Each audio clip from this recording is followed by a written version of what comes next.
দেশের ক্রিকেটে হুট করেই যেন কালবৈশাখীর ঝড়ের তোপে বিসিবি পদ থেকে সরিয়ে দেওয়া হয়েছে ফারুক আহমেদকে। নতুন সভাপতি হিসেবে সম্ভাব্য বিসিবি সভাপতি আমিনুল ইসলাম বুলবুল। 29 মে দেশের ক্রিকেট অঙ্গনে ছিল টালমাটাল অবস্থা। ফারুক আহমেদকে নিয়ে একের পর এক ঘটনার পাশাপাশি ছিল পদত্যাগের গুঞ্জন।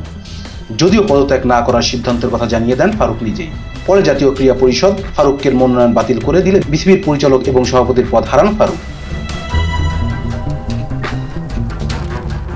এসবের মধ্যেই চলছে পাকিস্তান এবং বাংলাদেশের মধ্যকার 3 ম্যাচের টি-20 সিরিজের দ্বিতীয় ম্যাচে মাঠে গড়াবে আজ রাতেই।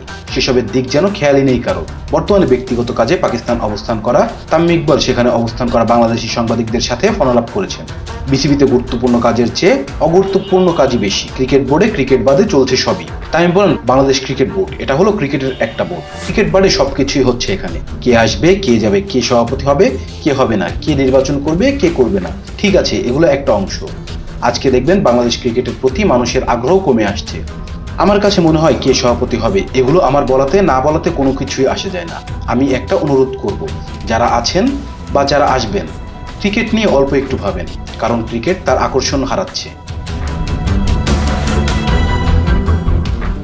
তাই আরো বলেছেন, আপনার শুরুতে মেনে নিতে হবে আমরা ভুগছি, এরপর কিভাবে এখান থেকে এগিয়ে যেতে হবে এটা নিয়ে ভাববেন। কাকি সবই তো বানানো হচ্ছে, এগুলো আমার কাছে মনে হচ্ছে অগুরুত্বপূর্ণ জিনিস নিয়ে বেশি সিরিয়াস। ক্রিকেটে উন্নতি কিভাবে হবে, কিভাবে আমরা এগিয়ে যাব, এটা নিয়ে আমাদের কারো কোনো ভাবনা নেই। পাকিস্তান সিরিজে বর্তমান 1-0 ব্যবধানে পিছিয়ে আছে বাংলাদেশ। আজ সিরিজ বাঁচানোর দ্বিতীয় টি-20 match. Rezon Islam, B sports. Please subscribe our channel to get more information about Cricket World.